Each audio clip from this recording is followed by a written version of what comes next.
दोस्तों, आज हम विज्ञान के अंतर्गत जीव विज्ञान का जो चैप्टर उसमें सूक्ष्म जीव आता है उसके बारे में हम चर्चा करेंगे।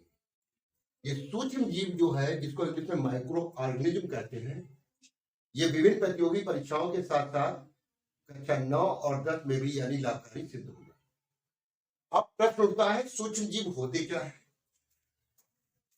सूक्ष्म जीव वे जीव होते हैं जो हमें दिखाई नहीं देते हैं नग्न आंखों से। अगर उन्हें हम नग्न आंखों से देखना चाहें तो उन्हें नहीं दिखाई देते। वो केवल हमें प्रकाशीय यंत्र जैसे सूक्ष्मदर्शी की सहायता से ही दिखाई देते हैं। ये इतने छोटे होते हैं कि ये हमारे आसपास घूम रहे हैं, हमको दिख नहीं रहे। अब इनका अध्ययन हम लोग किसके अंतर्गत करते हैं? जो सूक्ष्म जीव होते हैं उनका अध्ययन हम सूक्ष्म जीव विज्ञान के अंतर्गत करते हैं, जिसको हम माइक्रोबायोलॉजी इंग्लिश में कहते हैं। ओके, अब प्रश्न उठता है कि सूक्ष्म जैविकी के जनक कौन है? प्रश्न हमारा ये भी उठता है, कंपटीशन में आता है, सर कि सूक्ष्म जैविकी के जनक है कौन? तो सूक्ष्म जैविकी के जनक जो है वो हॉलैंड के एक वैज्ञानिक थे, ल्यूवेनहॉक। उन्हें माना जाता है क्योंकि उन्होंने सूक्ष्मदर्शी का आविष्कार किया था। तो उन्होंने ही सबसे पहले सूक्ष्म जीवों के बारे में हमें जानकारी दी। अब प्रश्न उठता है कि सूक्ष्म जीव कौन कौन होते हैं, कितनी कैटेगरी में बांटे गए? हमने इनको अध्ययन की सुविधा के लिए यानी जीवाणु, जिसको इंग्लिश में बैक्टीरिया कहते हैं, विषाणु जिसको इंग्लिश में वायरस कहते हैं, प्रोटोजोआ और कवक, यानी 4 भागों में इन्हें बांट दिया। अब आज हम यानी जीवाणु पर चर्चा करेंगे। जीवाणु का अध्ययन जो है वो किया किसके अंतर्गत आता है? जीवाणुओं का जो अध्ययन है वो जीवाणु विज्ञान, जिसको इंग्लिश में बैक्टीरियोलॉजी कहते हैं, उसके अंतर्गत हम करते हैं। अब प्रश्न उठता है कि जीवाणु को किस जगत में रखा गया है? तो जीवाणु को मोनेरा जगत में रखा गया है और ये पादप की श्रेणी में आते हैं। जीवाणु जो है वो जंतु की श्रेणी नहीं, पादप की श्रेणी में आते हैं। प्रश्न उठता है कि जीवाणु पादप है या जंतु है? तो आप लोग कहेंगे जीवाणु पादप।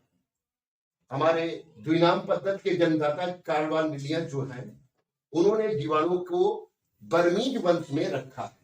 अगर पूछा जाए जीवाणु को किस वंश में रखा गया, तो आप कहेंगे बर्मीज वंश में रखा। ये रखा किसने?